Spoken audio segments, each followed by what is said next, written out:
নমস্কার দর্শক বন্ধু, আজ আমি আপনাদের সঙ্গে কেন্স টেকনোলজির রেজাল্ট নিয়ে ডিসকাশন করব। তো আপনারা নিশ্চয়ই সবাই কেন্স টেকনোলজির নাম শুনেছেন। তো কেন্স টেকনোলজি কিন্তু একটা বহু আলোচিত স্টক এবং বিভিন্ন কারণের জন্য কিন্তু এই শেয়ারটা আলোচনায় রয়েছে। তো এই কেন্স টেকনোলজির মতোই মানে সেম ব্যবসা করে আর একটা স্টক, যেটা হচ্ছে সিরমা এসজিএস, যেটা নিয়ে আমি আমার চ্যানেলে কিন্তু ডিসকাশন করেছি। আপনারা চাইলে ভিডিওটা দেখে নিতে পারেন, মোটামুটি একদিন আগেই করেছিলাম। তো এবার কেন্সেরও ডিসকাশন করব। তো কেন্স কি করে? তো বিজনেস মডেল হচ্ছে যা সিরমা এসজিএস এর সেরকমই বিজনেস মডেল, সেম টাইপের বিজনেস মডেল। তো সিরমা এসজিএস এর ভিডিওটা একবার দেখে নিন।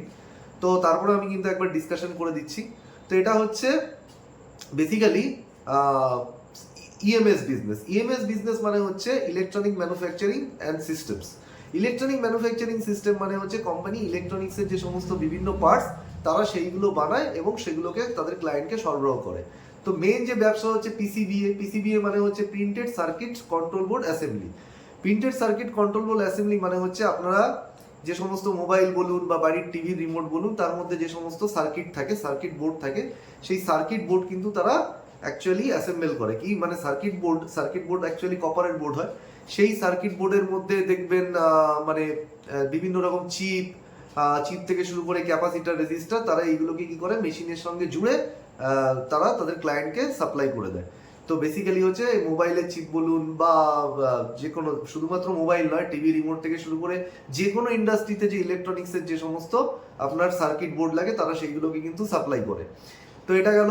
সেকেন্ড যে ব্যবসা হচ্ছে, এতদিন পর্যন্ত তারা কি করতো, মানে শুধুমাত্র এই সার্কিট যে বোর্ড আছে না, চিপ মানে বেসিক্যালি হচ্ছে চিপ এবং অন্যান্য যে সমস্ত মানে ইলেকট্রনিক কম্পোনেন্ট আছে সেগুলোই তাদের ক্লায়েন্টকে সাপ্লাই করতো। কিন্তু এখন কিন্তু তারা পুরো মানে প্রোডাক্টটাই সাপ্লাই করে। মানে ধরুন যদি মোবাইল দিয়ে উদাহরণ দিই, আগে তারা শুধুমাত্র মোবাইলের ভেতরের যে সমস্ত পার্টস আছে সেগুলোকে তারা বাইরে থেকে নিয়ে আসতো। মানে এখানে আরেকটা জিনিস মাথায় রাখবেন, তারা কিন্তু কোনো প্রোডাক্ট কিন্তু মানে বিশেষ করে চিপের মধ্যে যে সমস্ত মানে যে মানে মোবাইলের মধ্যে যে অন্যান্য যে সমস্ত পার্টস থাকে, মানে ধরুন ক্যাপাসিটার, রেজিস্টার, চিপ, এগুলো কোনোটাই কিন্তু তারা নিজেরা বানায় না, বাইরে থেকে নিয়ে এসে তারা শুধুমাত্র সেটাকে অ্যাসেম্বল করে।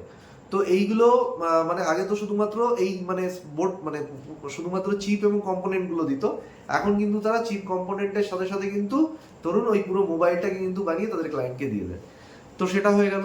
থার্ড যেটা হচ্ছে, তারা কিন্তু আগে মানে বেসিক্যালি একটা পিওর ইএমএস কোম্পানি ছিল। মানে ক্লায়েন্ট তাদেরকে একটা ডিজাইন দিয়ে দিত, তারা সেই ডিজাইন অনুযায়ী ক্লায়েন্টকে ম্যানুফ্যাকচার করে দিত। মানে ক্লায়েন্ট ডিজাইন দিয়ে দিত এবং তারা সেই ডিজাইন অনুযায়ী মানে একদম প্রোডাক্টটাকে বানিয়ে ক্লায়েন্টের হাতে তুলে দিত। এখন কিন্তু তারা নিজেরাও কিন্তু তাদের নিজস্ব ডিজাইন মানে তাদের নিজস্ব ডিজাইন তারা লঞ্চ করেছে। নিজস্ব মানে ক্লায়েন্টের সঙ্গে মানে ক্লায়েন্টের সঙ্গে মিলে তারা কিন্তু কো ক্রিয়েশনও করে। কো ক্রিয়েশন মানে মানে একসাথে বসে ক্লায়েন্টের সঙ্গে তারা আইডিয়া জেনারেশন করে যে ডিজাইন কি হবে এবং সেই ডিজাইন অনুযায়ী তারা ম্যানুফ্যাকচার করে। তো এই হচ্ছে তাদের বিজনেস মডেল। এবার যেটা সব থেকে মানে ফার্স্ট্রেটিং বিষয় হচ্ছে, আমি এই কোম্পানিটাকে অনেকদিন ধরেই ট্র্যাক করছি। তো কোম্পানির মেন প্রবলেম যেটা, সেটা হচ্ছে কোম্পানির ম্যানেজমেন্ট হচ্ছে এখানে মেন প্রবলেম। কেন বলছি? কারণ কোম্পানির ম্যানেজমেন্টের যে সবসময় গাইডেন্স দেওয়ার প্রবণতা, সেটা হচ্ছে বেশি করে গাইডেন্স দিয়ে দেয় এবং পরে গিয়ে তারা সেই গাইডেন্স রাখতে পারে না। তো তার সব থেকে বড় উদাহরণ হচ্ছে, গত বছরের শুরুতে তারা বলেছিল তাদের মানে তারা সেলস গ্রোথের তারা গাইডেন্স দিয়েছিল 65%। এবার 65% যদি সেলস গ্রোথ হয়, মানে 25 সালের ফিনান্সিয়াল ইয়ার 25-এর রেসপেক্টে ফিনান্সিয়াল ইয়ার 26-এ 65% যদি তাদের গ্রোথ গাইডেন্স হয়, তাহলে মোটামুটি 4,400 থেকে 4,500, মানে 4,400 থেকে 4,500 কোটি টাকার রেভিনিউ তাদের আসার কথা। কিন্তু যদি আমরা দেখি তারা কি করেছে, মানে প্রত্যেকটা কোয়ার্টার গেছে, মানে কোয়ার্টার ওয়ানের পরে যখন কোয়ার্টার 2 এসছে, তারা কিন্তু তাদের গাইডেন্সটাকে কিন্তু মানে কমিয়ে দিয়েছে। মানে প্রত্যেক কোয়ার্টারে তারা কিন্তু তাদের পারফরমেন্স খারাপ হচ্ছিল। পারফরমেন্স খারাপ হওয়ার ফলেও কিন্তু তারা জানতো যে তাদের পারফরমেন্স খারাপ হচ্ছে, তারা কিন্তু সেই জন্য তাদের গাইডেন্সটাকে কমিয়ে দিয়েছিল। তো প্রথমে তারা বলেছিল 4,400 কোটি টাকা তাদের রেভিনিউ হবে, সেটাকে তারা কমিয়ে দিয়ে বললো 4,100 কোটি টাকা রেভিনিউ করবে। গত কোয়ার্টারে তাদের যে কনকল হয়েছিল সেখানে 4,100 কোটি টাকা তাদের রেভিনিউয়ের গাইডেন্স দিয়েছিল। সেটাকে এই মুহূর্তে তারা অ্যাকচুয়ালি যেটা তাদের রেভিনিউ গ্রোথ এসছে, সেটা এসছে মাত্র 26%। মানে তাদের অ্যাকচুয়াল মোটামুটি 3,600 কোটি টাকার কাছাকাছি কিন্তু তারা রেভিনিউ করেছে। মানে তাদের যে গাইডেন্স ছিল তার থেকে কিন্তু অনেক তারা পিছনে, মানে তাদের গাইডেন্স থেকে কিন্তু অনেক কম রেভিনিউ করেছে। তো এর কারণটা হচ্ছে ম্যানেজমেন্টের মধ্যে এই প্রবণতাটা রয়েছে। মানে তারা গত কোয়ার্টারেও যখন তাদেরকে জিজ্ঞেস করা হয়েছিল যে আপনারা তো সমস্যায় আছেন, তো সুতরাং আপনাদের মানে যে রেভিনিউয়ের যে গাইডেন্স দিয়েছেন সেটাকে ধরে রাখতে পারবেন কিনা, তারা বলেছিল তারা পারবে। কিন্তু আলটিমেটলি দেখতে পাচ্ছি যে তার থেকে কিন্তু তারা অনেক কম করেছে। মেজর যে সমস্যাগুলো, মানে এই যে রেভিনিউ গ্রোথ 26% গ্রোথ এসছে, মানে একেবারে যদি আপনি দেখেন রেভিনিউ গ্রোথ কম না, কিন্তু তারা যে গাইডেন্স দিয়েছিল তার থেকে কিন্তু কম করেছে। মানে মার্কেটে যখনই কোনো শেয়ার, মানে কোনো কোম্পানি এসে গাইডেন্স দেয় এবং সেই গাইডেন্স রাখতে না পারে, তার শেয়ার কিন্তু বিশাল, মানে তার শেয়ারের প্রাইস কিন্তু ভীষণভাবে কিন্তু পড়ে যায়। আপনি দেখতে পাবেন আজকে তাদের শেয়ার প্রাইস কিন্তু 20%-এর উপর কিন্তু পড়ে গেছে। তো এই হচ্ছে মোটামুটি ব্যাপার। এবার যদি দেখি যে এই যে রেভিনিউ গ্রোথ তাদের কম এসছে, এই রেভিনিউ গ্রোথ কম আসার পেছনে বেশ কিছু কারণ আছে।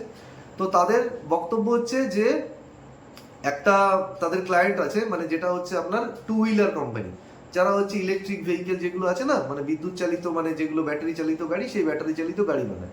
সেই গাড়ির কোম্পানি থেকে, মানে তাদের যে, মানে ওই ইভি সেগমেন্ট থেকে তাদের যে টোটাল রেভিনিউ, তার প্রায় 90% রেভিনিউ ওই কোম্পানির, একটা কোম্পানির কাছ থেকেই আসতো। এখন আমরা দেখবো সেই কোম্পানির যে 90% যাদের থেকে রেভিনিউ আসতো, সেটা কমে গিয়ে মাত্র 20-30% হয়ে গেছে।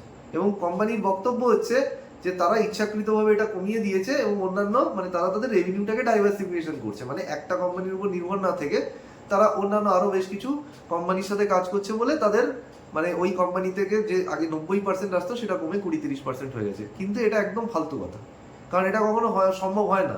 মানে আপনি যে ক্লায়েন্টের থেকে আপনার ধরুন 80% রেভিনিউ আসে, কালকে এটা হতে পারে এক ধাক্কায় সেটা থেকে 40% রেভিনিউ আসবে বা 20% রেভিনিউ আসবে।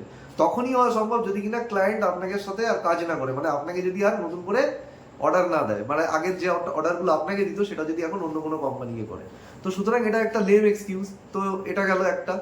দ্বিতীয় যেটা মানে লেম এক্সকিউজ, সেটা হচ্ছে যে রেলওয়ের একটা কবচ বলে একটা প্রজেক্ট আছে। তো রেলওয়ে স্টক যখন আমি আলোচনা করব, কবচ নিয়ে ডিটেলস আলোচনা করবো যে কবচ প্রজেক্ট কি, তার আন্ডারে অ্যাকচুয়ালি কি কি অপরচুনিটি আছে না আছে। তো এই মুহূর্তে যেটা আমাদের মানে মূল বক্তব্য হচ্ছে, মানে সেটা হচ্ছে এই কবচ প্রজেক্ট থেকে তাদের একটা অর্ডার ছিল। সেপ্টেম্বর কোয়ার্টার থেকে তারা বলে আসছিল যে তাদের কবচ প্রজেক্টের অর্ডার আছে এবং সেই কবচ প্রজেক্টের অর্ডার থেকে কিন্তু তাদের রেভিনিউ আসবে। তার জন্য তারা কি করেছিল, তারা প্রচুর ইনভেন্টারি তারা আগে থেকে কিনে রেখে দিয়েছিল, কারণ তাদের একটা হিউজ অর্ডার আসবে বলে। এবার যেটা হলো, গত কোয়ার্টারে যখন কনকল হলো, এটা তো সেপ্টেম্বর কোয়ার্টারে তারা বলেছিল যে ওখান থেকে রেভিনিউ গ্রোথ আসবে। গত কোয়ার্টারে গিয়ে আমরা দেখলাম তারা যে রেভিনিউ এর কথা বলেছিল, তাদের রেভিনিউ গ্রোথ তার থেকে অনেক কম এসছে। এবং তারা তখন কি বললো, তারা তখন একটা এক্সকিউজ দিল। সেই এক্সকিউজটা হচ্ছে যে কবচ থেকে যে অর্ডার তাদের এসেছিল, সেই অর্ডারটাকে তারা ইচ্ছা করে ডেলিভার করেনি। ইচ্ছা করে কেন ডেলিভার করেনি? কারণ তারা বলছে যে তাদের যে প্রোডাক্ট কোয়ালিটি, সেই প্রোডাক্টে মানে তাদের যে প্রোডাক্ট ডেলিভার করার কথা ছিল, মানে যে অর্ডার ডেলিভার করার কথা ছিল, সেই যে সেই প্রোডাক্টটাকে তারা আপগ্রেড করছে। মানে প্রোডাক্টকে আপগ্রেড করবার পরে তারা বেটার কোয়ালিটি প্রোডাক্ট ডেলিভার করবে। মানে তার মানে এখান থেকে কি দাঁড়ায়, যে অলরেডি যে প্রোডাক্ট ছিল তার কোয়ালিটি ভালো না। আর সব থেকে বড় কথা হচ্ছে, সে বলছে সে বেটার কোয়ালিটি প্রোডাক্ট তৈরি হবে, তারপরে সে বেটার কোয়ালিটি ডেলিভার করবে। তো এই যে অজুহাত তারা দিয়েছিল, তার মানে ব্যাপারটা হচ্ছে এটা পিওরলি অজুহাত ছিল। কারণ এই কোয়ার্টারে যদি আমরা এসে দেখি, তাহলে তার সেটা ডেলিভার করে দেওয়ার অত দিনে কথা ছিল যে না, তাদের অর্ডার এক কোয়ার্টার ডিলে হয়ে গেছে, পরের কোয়ার্টারে এসে তারা ক্লায়েন্টকে অর্ডার দিই, মানে তাদের যে ক্লায়েন্ট অর্ডার দিয়েছিল সেটা তারা সাপ্লাই করে দিতে পেরেছে। কিন্তু এই কোয়ার্টারে যদি আপনি এসে দেখেন যে সেটা এখনো পর্যন্ত কিন্তু তারা সাপ্লাই করতে পারেনি। তারা এখনো বক্তব্য হচ্ছে, এবং সব থেকে মানে অদ্ভুত ব্যাপার তারা বলেছে, তাদের আগের বক্তব্য ছিল হচ্ছে তারা ক্লায়েন্টের থেকে অর্ডার পেয়েছে এবং অর্ডারটাকে তারা ইচ্ছা করে ডিলে করেছে, কারণ সেটাকে আপগ্রেড করছে এবং হাই কোয়ালিটি মাল দেবে পরে, মানে যখন হাই কোয়ালিটি মাল আসবে। এখন তারা বলছে যে তারা ট্রায়াল অর্ডার ফেজে রয়েছে, মানে ক্লায়েন্ট তাদের যে অর্ডার দিয়েছে সেটা ফাইনাল অর্ডার দেয়নি। মানে ভাই মানেটা কি? তুমি এর আগে বলছো তোমার ফাইনাল অর্ডার দিয়েছো, এখন বলছো তুমি ট্রায়াল অর্ডার। মানে এখন বলছে যে ট্রায়াল অর্ডার তারা পেয়েছে ক্লায়েন্টের থেকে, ফাইনাল অর্ডার পায়নি। এবং এখন তাদের বক্তব্য হচ্ছে আগামী মানে 3-4 মাসের মধ্যে তারা ক্লায়েন্টকে ফাইনাল অর্ডার, কিন্তু মানে ট্রায়াল অর্ডার ফেজ চলে যাওয়ার পর ফাইনাল অর্ডার ডেলিভারি করবে। এবং তাদের বক্তব্য হচ্ছে এখান থেকে তাদের 25-30% রেভিনিউ গ্রোথ আসবে, মানে এই সেগমেন্ট থেকে 25-30%, মানে কবচ থেকে তাদের 25-30% রেভিনিউ গ্রোথ আসবে এবং একটা ডিসেন্ট মার্জিন 25-30% মার্জিন কিন্তু তারা সেখান থেকে বানাবে। কিন্তু এখানে একটা বিগেস্ট ডাউট থেকে যাচ্ছে, মানে যা বলছে তার সঙ্গে কিন্তু কথা মিলছে না, সেটা গেল একটা ডাউট। এবার যদি আমরা চলে আসি, মানে ওভারঅল মানে গ্রোথ কম হওয়ার জন্য মানে আরো বেশ কিছু কারণ আছে। সেটার জন্য মধ্যে একটা তো কারণ সেটা সবাই বুঝতে পারছি, তার কারণটা হচ্ছে এই যে মিডিল ইস্টে যুদ্ধ চলছে। মিডিল ইস্টে যুদ্ধ চলবার জন্য কিন্তু মানে লজিস্টিক্স কস্ট বেড়ে গেছে। এবার দেখবেন এই যে সেমিকন্ডাক্টর যে সমস্ত কোম্পানি আছে, সেমিকন্ডাক্টরের যে সমস্ত চিপ থেকে শুরু করে অন্যান্য যে সমস্ত কম্পোনেন্ট আছে, সেগুলো বাইরে থেকে আসে। তো বেসিক্যালি যদি কিনা এই মানে হরমুজ প্রণালী, মিডিল ইস্টের যুদ্ধ, ওখানে যে মানে কি বলবো, হরমুজ প্রণালীতে যে মানে সমস্যা হয়ে গেল, মানে জাহাজ চলাচল বন্ধ ছিল, তার জন্য কিন্তু মানে তাদের সাপ্লাই চেন একটা প্রবলেম হয়ে গেছিলো, সাপ্লাই চেনের কিছু সমস্যা দেখা দিয়েছিল। তো এটা মানা যায়, এটা একদম নর্মাল ব্যাপার, সেটা নিয়ে কোনো সমস্যা নেই। এবং কোম্পানির ম্যানেজমেন্ট যেটা বলেছে সেটা হচ্ছে যে তাদের যে মোটামুটি তাদের যে তাদের ক্লায়েন্টরা এই সাপ্লাই চেনের সমস্যার জন্য তাদের ক্লায়েন্টরাই হচ্ছে ঠিকমতো ব্যবসা করতে পারেনি, তাদের ক্লায়েন্টরা নিজেরাই অর্ডার পায়নি। এখন যদি তাদের ক্লায়েন্টরা যদি ঠিকমতো ব্যবসা করতে না পারে, তাদের যদি অর্ডার না থাকে, তাহলে তারা কোম্পানিকে অর্ডার দেবে কেন? তো সেটা মানা গেল। কিন্তু এখানে সব থেকে বড় যেটা সমস্যা সেটা এটা নয়, যেটা সব থেকে বড় সমস্যা সেটা হচ্ছে তাদের ওয়ার্কিং ক্যাপিটাল। যদি আমি এই মুহূর্তে দেখি, মানে সব থেকে বড় মানে প্রবলেম হচ্ছে ওয়ার্কিং ক্যাপিটাল এবং রিসিভেবল ডেজ।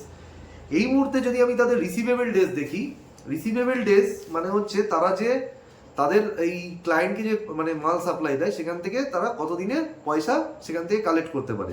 তো সেই নাম্বারটা যদি আমি দেখি, প্রথম কথা হচ্ছে রিসিভেবল ডেজের আগে বলি তাদের ইনভেন্টারি ডেজ বেড়ে গেছে। ইনভেন্টারি ডেজ বেড়ে গেছে কারণ হচ্ছে তারা এক্সট্রা ইনভেন্টারি তুলে রেখে দিয়েছিল, যে না কবচ প্রজেক্টের জন্য ডিমান্ড আসবে, তো তখন আমাকে মাল মানে সাপ্লাই করতে হবে, এর জন্য এক্সট্রা ইনভেন্টারি তারা স্টক করে রেখেছিল।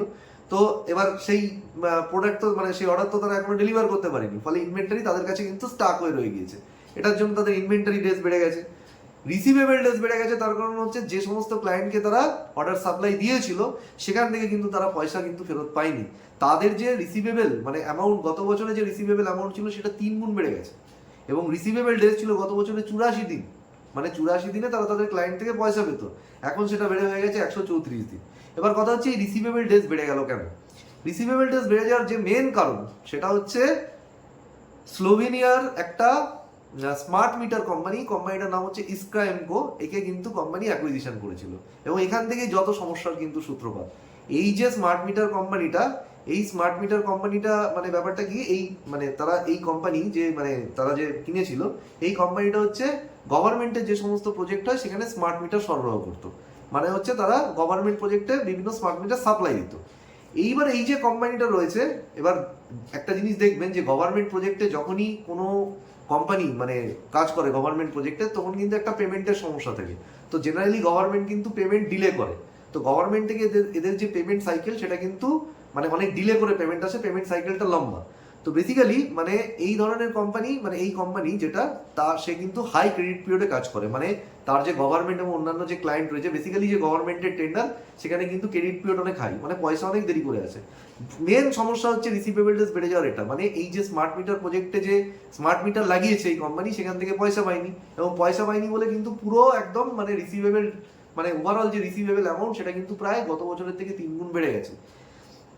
এবার মানে এই বিজনেসের জন্যই আমরা যদি দেখি মানে রিসিভেবল যে বেড়ে যাওয়া, এর জন্য কিন্তু তাদের ওয়ার্কিং ক্যাপিটাল যে সাইকেল আছে, ওয়ার্কিং ক্যাপিটাল সাইকেলই পুরো ঘেটে গেছে। মানে নর্মাল যে তাদের ইএমএস বিজনেস করে, যেটা তাদের মেন বিজনেস, সেখানে তাদের রিসিভেবল ডেজ মানে মোটামুটি ধরুন তাদের ওয়ার্কিং ক্যাপিটাল ডেজ থাকে 53 দিন। কিন্তু এই যে স্মার্ট মিটারের যে বিজনেস, সেখানে কিন্তু ওয়ার্কিং ক্যাপিটাল ডেজ 153 দিন। এটা হচ্ছে মানে অবাক হওয়ার কিছু নেই, এটা হচ্ছে বিজনেসের নেচার। মানে এই ধরনের ব্যবসাতে কিন্তু মানে ওয়ার্কিং ক্যাপিটাল ডেজ বা রিসিভেবল ডেজ হাই হয়, সেই জন্য তাদের এই রিসিভেবল ডেজ হাই হওয়ার জন্য এখানে ওয়ার্কিং ক্যাপিটাল ডেজও হয়। নর্মাল যেখানে 53 ডেজ, মানে নর্মাল বিজনেসে তাদের 53 দিন, এখানে তাদের 153 দিন। তো এটা গেল একটা কারণ। এবং তাদের ম্যানেজমেন্ট গাইডেন্স দিয়েছিল যে এই বছরের শেষে তাদের ওয়ার্কিং ক্যাপিটাল ডেজ মানে টোটাল ওয়ার্কিং ক্যাপিটাল যে ডেজ হবে তাদের 84 দিন, 84 থেকে 85 দিন, 85 দিনের গাইডেন্স দিয়েছিল। সেটা অ্যাকচুয়ালি হয়েছে, যদি আপনি দেখেন নেট ওয়ার্কিং ক্যাপিটাল ডেজ মানে এই যে রেজাল্ট এসছে 125 দিন। তার মানে তারা কিন্তু তাদের গাইডেন্স যে ওয়ার্কিং ক্যাপিটালের ডেজের দিয়েছিল সেটাও কিন্তু তারা মিস করে গেছে। মানে কোম্পানি যেখানে যেখানে গাইডেন্স দিয়েছে, সহজ ভাষায় বলতে গেলে কিন্তু তারা সেগুলো মিস করে গেছে। এবার কথা হচ্ছে এই যে স্মার্ট মিটারের ব্যবসায় তো তারা ফেসে রয়েছে, এবার সেটাকে তারা ঠিক করবে কি করে? এত যে হিউজ রিসিভেবল আছে, মানে সেটাকে তো ঠিক করতে হবে না। তো সেটার জন্য তারা যেটা করেছে, তারা বিল ডিসকাউন্টিং করছে। বিল ডিসকাউন্টিং মানে ধরুন এই যে ক্লায়েন্টের থেকে তো তাদের পেমেন্ট আসবে পরে, মানে ধরুন আমি জানি আমার ক্লায়েন্ট থেকে 500 কোটি টাকা পেমেন্ট আসবে, আমি কি করলাম, আমি ব্যাংকের কাছে গিয়ে বললাম দেখো আমার ক্লায়েন্ট থেকে 500 কোটি টাকা পেমেন্ট আসবে, তো তুমি আমাকে 500 কোটি টাকা দাও। ব্যাংক বললো আমি 500 কোটি টাকা তোমাকে কেন দেবো, তাতে আমার প্রফিট কি? সুতরাং আমি তোমাকে 480 কোটি টাকা দেবো, আর বাকি 20 কোটি টাকা আমার। তো ব্যাংকের আর্নিং হলো ওটা, ব্যাংক 480 কোটি টাকা দিয়ে দিল। এবার এই যে 480 কোটি টাকা কোম্পানি ইমিডিয়েট পেয়ে গেল, এটাকে বলে বিল ডিসকাউন্টিং। এবং এই যে বাকি মানে এবার ব্যাংক কি করবে, ব্যাংক হচ্ছে এই স্মার্ট মিটার কোম্পানি থেকে টাকা পেয়ে যাবে। তো বেসিক্যালি এরকম মানে 300 কোটি টাকার মতো তাদের যে রিসিভেবল আছে, সেটা কিন্তু তারা সেল করে দিয়েছে অলরেডি, কিন্তু আপনার অলরেডি কিন্তু সেল করে দিয়েছে ব্যাংকে। এবং আরো বেশ কিছু কিন্তু রিসিভেবল কিন্তু তারা ব্যাংকের কাছে এইভাবে সেল করবে, কারণ এটা যদি না করে আলটিমেটলি কিন্তু বিজনেসকে তারা বাঁচাতে পারবে না, কারণ হিউজ রিসিভেবলে পৌঁছে গেছে। এবার যদি হ্যাঁ এবার যদি আমরা দেখি ম্যানেজমেন্ট বলেছে সেটা হচ্ছে যে তারা কিন্তু আর এই যে স্মার্ট মিটার প্রজেক্ট তারা এতদিন নিচ্ছিল, মানে এই কোম্পানিকে অ্যাকুইজিশন করেছিল স্ক্যামকোকে, এবং যে স্মার্ট মিটার প্রজেক্ট তারা মানে গভর্নমেন্টের টেন্ডার নিচ্ছিল, তারা স্মার্ট মিটার প্রজেক্ট নেবে না, তারা স্মার্ট মিটার বানাবে এবং স্মার্ট মিটারের অন্যান্য কম্পোনেন্ট যেগুলো আছে ইলেকট্রনিক কম্পোনেন্ট সেগুলো কিন্তু অন্য যে সমস্ত স্মার্ট মিটার প্রজেক্ট আছে সেখানে সাপ্লাই করবে, কিন্তু তারা কিন্তু নিজেরা আর স্মার্ট মিটার প্রজেক্ট কিন্তু বানাবে না। তো এটা হচ্ছে ম্যানেজমেন্টের গাইডেন্স। এবং এই মুহূর্তে যদি দেখি তাদের কিন্তু অপারেটিং ক্যাশ ফ্লো কিন্তু নেগেটিভ, এবং ম্যানেজমেন্ট বলছে এই অপারেটিং ক্যাশ ফ্লো পজিটিভ হতে গিয়ে এখনো কিন্তু 3টে কোয়ার্টার লেগে যাবে। তো ওভারঅল যদি আমি দেখি মানে এই কোম্পানির সব থেকে বড় সমস্যা হচ্ছে কোম্পানির ম্যানেজমেন্টের, মানে এরা যা বলে সেটা কিন্তু তারা করতে পারে না, এবং সবসময় এই প্রবণতায় আমরা দেখে আসছি। এবার কিছু পজিটিভও আছে কোম্পানির। পজিটিভটা হচ্ছে এক তো হচ্ছে আপনারা নিশ্চয়ই জানেন যে এই সেক্টরে কিন্তু গভর্নমেন্ট হিউজ ইনভেস্ট করছে, $400 বিলিয়ন কিন্তু ইনভেস্ট করছে, এবং এই কোম্পানির মানে ম্যানেজমেন্ট তারা কিন্তু গভর্নমেন্টের সঙ্গে মানে গভর্নমেন্টের যারা অফিসিয়াল রয়েছে তাদের সঙ্গে কিন্তু দেখা করেছে, এবং গভর্নমেন্টের সঙ্গে কিন্তু তারা কিন্তু এগ্রিমেন্ট সাইন করেছে। এখান থেকে মানে সেন্ট্রাল গভর্নমেন্ট থেকে তারা কিন্তু 30% কিন্তু ক্যাপিটাল সাবসিডি পাবে, এবং বাকিটা পাবে কিন্তু তারা 20% ক্যাপিটাল সাবসিডি পাবে কিন্তু স্টেট গভর্নমেন্ট থেকে। এবং এই যে সাবসিডির কথাটা বলছি এটা কিসের জন্য পাবে, এটা হচ্ছে বেসিক্যালি তারা এই যে সেমিকন্ডাক্টর মানে এতদিন পর্যন্ত তারা কি করতো, বাইরে থেকে শুধুমাত্র চিপ আনতো, চিপ এনে এখানে কিন্তু তারা সেটাকে অ্যাসেম্বল করতো। এখন কি হচ্ছে, এখন তারা চিপ নিজেরা বানাবে, এবং তার সঙ্গে সঙ্গে এই যে চিপের যে মানে ধরুন এই যে চিপটা তো আসে, চিপটাকে আসার পর কি হয় মানে চিপ তো এই মুহূর্তে তারা বানায় না, এখনো পর্যন্ত তাদের ওসাট ফ্যাসিলিটি আছে। ওসাট ফ্যাসিলিটি গুজরাটের সানন্দে তারা ওসাট ফ্যাসিলিটি খুলেছে। ওসাট ফ্যাসিলিটি মানে কিছুই না, বাইরে থেকে যে চিপ আসে সেই চিপটাকে মানে মানে সিলিকনের যে ওয়েফার সেটাকে কিন্তু কাটিং করে একটা নির্দিষ্ট চিপের শেপ দিতে হয়, সেই সমস্ত কাটিং প্যাকেজিং গুলো কিন্তু তারা এই ওসাট যে ফ্যাসিলিটি যেটা সেখানে কিন্তু তারা করে গুজরাটের সানন্দে। এবং এখানে মোটামুটি তারা 3,000 কোটি টাকা কিন্তু মোটামুটি খরচা করেছে, মানে মানে মানে মানে অলরেডি করে ফেলেছে, মানে বেশিরভাগ খরচা তারা করে ফেলেছে এখানে। এবং এখান থেকে তাদের ম্যানেজমেন্টের বক্তব্য হচ্ছে 2,500 কোটি টাকা আগামী 5 বছরে রেভিনিউ আসবে। এখানেও তারা রেভিনিউ গাইডেন্স মিস করেছে, কারণ তাদের গাইডেন্স ছিল যে এখান থেকে 4,000 কোটি টাকা রেভিনিউ আসবে, এখন তারা বলছে এখান থেকে 2,500 কোটি টাকা রেভিনিউ আসবে। তো এটা গেল। এবার এবার এখানে যে মেজরিটি ক্যাপেক্স সেটা হয়ে গেছে দুটো, মানে এদের যে মানে এই যে মানে টোটাল খরচা করেছে মানে দুটো ফেজে করছে। এর মধ্যে ফার্স্ট ফেজের যে প্ল্যান্ট সেটা কিন্তু অলরেডি অপারেশনাল, মানে এখানে কিন্তু কোম্পানি ওই চিপ কাটিং এবং প্যাকেজিং এর কাজ করছে। এবং বাকি যে সেকেন্ড মানে প্ল্যান্ট মানে এদের মানে মানে সেকেন্ড যে ফেজ 2 এর যে প্ল্যান্ট সেটা কিন্তু আগামী 1 কোয়ার্টারের মধ্যে চলে আসবে, এটা কিন্তু তারা বলেছে। তো এই গেল। প্লাস হচ্ছে প্রিন্টেড সার্কিট কন্ট্রোল বোর্ড, মানে ব্যাপারটা হচ্ছে আমরা এতক্ষণ কি বলেছিলাম যে তারা প্রিন্টেড সার্কিট কন্ট্রোল বোর্ড কিন্তু মানে বাইরে থেকে সমস্ত প্রোডাক্ট এনে সেগুলোকে কিন্তু অ্যাসেম্বল করে কিন্তু ক্লায়েন্টকে দেয়। এখন কিন্তু তারা নিজেরা পিসিবি মানে ফ্যাসিলিটি বসাচ্ছে। সিনেমার ক্ষেত্রে আমরা দেখেছি 1500 কোটি টাকা তারা খরচা করছে অন্ধ্রপ্রদেশে, এই কোম্পানিও কিন্তু তামিলনাড়ুর চেন্নাইতে 1500 কোটি টাকা খরচা করছে, এবং করে তারা একটা তাদের পিসিবি ম্যানুফ্যাকচারিং প্ল্যান্ট বসিয়েছে। এবং 1500 কোটি টাকা যে তারা খরচা করেছে, ম্যানেজমেন্টের বক্তব্য হচ্ছে যখন পিক ইউটিলাইজেশনে পৌঁছাবে, মানে ওই প্ল্যান্টটা যখন পুরোপুরি অপারেশনাল পৌঁছাবে এবং 100% ইউটিলাইজেশনে পৌঁছে যাবে, তখন কিন্তু এখান থেকে 15,000 কোটি টাকা পর্যন্ত রেভিনিউ আসা সম্ভব। বাট সেটা অনেক দূরের ব্যাপার, মানে এইগুলো হচ্ছে মানে এই মুহূর্তে দাঁড়িয়ে হচ্ছে মানে অলিক স্বপ্ন বলতে পারেন, মানে গাল ভরা কথাবার্তা। কিন্তু কথা হচ্ছে এই দুটো হচ্ছে তাদের পজিটিভ জিনিস, একটা হচ্ছে ওসাট ফ্যাসিলিটি এবং হচ্ছে একটা পিসিবি ম্যানুফ্যাকচারিং প্ল্যান্ট। তারা বেসিক্যালি যেটা করেছে, কানাডার একটা কোম্পানি এই যে পিসিবি ম্যানুফ্যাকচারিং এর জন্য আমরা দেখেছি সিরমা কি করেছে, সিনাপ কর্পোরেশন বলে একটা কোম্পানির সঙ্গে, দক্ষিণ কোরিয়ার কোম্পানির সঙ্গে টাই আপ করেছে, যারা কিন্তু এই পিসিবি ম্যানুফ্যাকচারিং এ একদম মানে এক্সপার্ট, এবং তাদের টেকনিক্যাল এক্সপার্টাইজ বা নলেজ আছে। তো এরাও কিন্তু অগাস্ট ইলেকট্রনিক বলে একটা কোম্পানির সঙ্গে কিন্তু কানাডার কোম্পানির সঙ্গে কিন্তু মানে জয়েন্টলি মিলে এই পিসিবি ম্যানুফ্যাকচারিং প্ল্যান্ট বসিয়েছে। এবং এই কানাডার কোম্পানিও কিন্তু এই মানে তাদের এক্সপার্টাইজ আছে। এবং এই পিসিবি ম্যানুফ্যাকচারিং এ কেন সবাই আসতে চাইছে এখানে, কারণটা হচ্ছে এটা হচ্ছে একটা হাই মার্জিন সেগমেন্ট। কারণ এখন আপনি বাইরে থেকে আনছেন, এনে জাস্ট মানে অ্যাসেম্বল করে দিয়ে দিচ্ছেন, ফলে আপনার মার্জিন কম থাকছে। যখন আপনি নিজে প্রোডাক্ট বানিয়ে নেবেন, নিজে প্রোডাক্ট বানিয়ে যখন সেটাকে সাপ্লাই করবেন, তখন আপনার মার্জিন বেশি থাকবে। তো এই কারণেই হচ্ছে মানে মানে সবাই ম্যানুফ্যাকচারিং এর দিকে যাচ্ছে। আর যেটা লাস্ট যেটা হচ্ছে তাদের অরিজিনাল ডিমান্ড, মানে প্রথমে তারা কি করতো, প্রথমে তারা শুধুমাত্র ক্লায়েন্টকে মানে কম্পোনেন্টগুলো সাপ্লাই করে দিত, পার্টগুলো সাপ্লাই করতো। এখন কি করছে, এখন তো মানে মানে ক্লায়েন্ট যা বলতো মানে সেই অনুযায়ী তারা শুধুমাত্র ম্যানুফ্যাকচারিং করে দিত, তারা ডিজাইন করতো না। এখন কিন্তু তাদের যেহেতু নিজস্ব ডিজাইন আছে, সেটাকে আমরা মানে এরা বলে হচ্ছে ওডিএম মানে অরিজিনাল ডিজাইন, সে অরিজিনাল যে ডিজাইন সেগমেন্ট আছে সেইটা কিন্তু তাদের টোটাল যে অর্ডার বুক 9,000 কোটি টাকার অর্ডার বুকের 20% কিন্তু হচ্ছে এই অরিজিনাল ডিজাইন থেকে আসছে। অরিজিনাল ডিজাইন যত হবে তত কিন্তু মানে নিজেরা যত ডিজাইন মানে ক্লায়েন্ট তাদের ডিজাইন দিয়ে দেবে, তারা ম্যানুফ্যাকচারিং করে দেবে, সেখানে কিন্তু তাদের মার্জিন বেশি থাকে না। নিজের ডিজাইন থেকে নিজের ডিজাইন করবে এবং সেখান থেকে প্রোডাক্ট মানে সেই ডিজাইন অনুযায়ী ম্যানুফ্যাকচারিং করবে, তাতে মার্জিন বেশি থাকে। তো এই সেগমেন্টের উপর ফোকাস করছে এবং আগামী দিনে বলছে টোটাল তাদের যে ইএমএস ব্যবসা 40% হয়ে যাবে কিন্তু এই ওডিএম সেগমেন্ট। তো এইগুলো হচ্ছে ওভারঅল যে ম্যানেজমেন্ট যে কনকলে ডিসকাশন করেছে। কিন্তু এখানে শেষ করার আগে সেই একটা কথাই বলবো, কোম্পানির শেয়ার আজকে যে 20% পড়েছে তার মেন কারণ হচ্ছে কোম্পানির ম্যানেজমেন্টের পুরো এক্সিকিউশন। মানে তারা যেটা সবসময় মানে বাড়িয়ে কথা বলে, এখন তো মানে মানে যেটা লাগছে এবং এই মুহূর্তে মানে কি এতদিন তো তারা 65% রেভিনিউ গ্রোথের গাইডেন্স দিয়ে এসেছিল, মানে তারা দেখেছে বিজনেসের সমস্যা, তখনও কিন্তু তারা মানে ধাপে ধাপে ধাপে ধাপে তাদের রেভিনিউ গ্রোথ কিন্তু কমিয়েছে, গাইডেন্স কমিয়েছে। এই কোয়ার্টারে এসে যদি দেখি তারা গাইডেন্সই দেয়। এখন তারা বলছে যে মার্কেট যে রেটে গ্রো করবে আমরা মোটামুটি তার ডবল রেটে গ্রো করবো। এখন যদি দেখেন যে এই যে সেমিকন্ডাক্টরের এই যে স্পেস রয়েছে মোটামুটি ধরুন 15% রেটে গ্রো মানে আগামী দিনে গ্রো করতে পারে। তো সেখান থেকে ধরুন কোম্পানি 15%-এর ডবল কত 30%-এ গ্রো করতে পারে। মানে প্রথমে তারা 65% গাইডেন্স দিয়েছিল সরাসরি, এখন তারা গাইডেন্স দিচ্ছে না, মানে বলতে পারেন ঘুরিয়ে 30%-এর গাইডেন্স দিচ্ছে। কিন্তু এখানে অনেক ডাউট আছে যে এটা তারা কতটা করতে পারবে, কারণ আমি দেখেছি এই কোম্পানির মূল সমস্যা হচ্ছে যে সে কিন্তু সব থেকে বড় কথা মানে যা বলে সেটা করতে পারে না এবং ওভার প্রমিস করে আন্ডার ডেলিভার করে। এবং দেখতেই পাচ্ছি যে রিসিভেবল ডেজ থেকে শুরু করে সব দিকে কিরকম ভাবে ফেসে রয়েছে। এই স্মার্ট মিটার বিজনেস হচ্ছে সব থেকে বড় লস মেকিং বিজনেস। যে কোম্পানি দেখবেন এই স্মার্ট মিটারের প্রজেক্টে ঢোকে তাদের থেকে সাবধানে থাকবে, এবং সেটা যদি তার রেভিনিউর একটা বড় পোর্শন হয় তাহলে কিন্তু আরো বেশি সমস্যা। এবং এই কোম্পানির গত বছর একটা কোটাকের একটা রিপোর্ট এসেছিল এই কোম্পানির সম্পর্কে, তারা একটা 22 পেজের রিপোর্ট বানিয়েছিল, নানা রকম অভিযোগ ছিল। নানা রকম অভিযোগের মধ্যে একটা ছিল হচ্ছে নানা রকম corporate governance, related party transaction, মানে ধরুন তারা মানে এই যে স্মার্ট মিটারের কোম্পানির সঙ্গে অন্য একটা কোম্পানির ধরুন কিছু কারবার হয়েছে, সেটাকে মানে এক অ্যাকাউন্টে মানে একজনের অ্যাকাউন্টে রিপোর্ট করেছে, আর একজনের যে ব্যালেন্স শিট আছে মানে একজনের ব্যালেন্স শিটে বসিয়েছে তো আরেকজনের ব্যালেন্স শিটে বসায়নি, এই সমস্ত সমস্যা আছে। এই যে কোম্পানিকে অ্যাকুইজিশন করেছে স্লোভেনিয়ার এই স্মার্ট মিটার কোম্পানিকে, যা তার রিয়েল ভ্যালু তার থেকে বেশি দামে অ্যাকুইজিশন করে ফেলেছে। তো রিয়েল ভ্যালুর উপরে যদি গিয়ে অ্যাকুইজিশন করে তার মানে কি, এটাও মানে হচ্ছে এই যে ট্রানজাকশন হয়েছে সেটা নিয়েও কিন্তু মার্কেটে অনেক ডাউট আছে। তো ওভারঅল এখানে মেন যে ইস্যু হচ্ছে ম্যানেজমেন্ট এবং কর্পোরেট গভর্নেন্স ইস্যু। তো আশা করি ভিডিওটা আপনাদের ভালো লাগলো, যদি ভালো লেগে থাকে তবে লাইক শেয়ার এবং সাবস্ক্রাইব করুন। অন্য একটা ভিডিও নিয়ে আবার দেখা হবে, ভালো থাকবেন।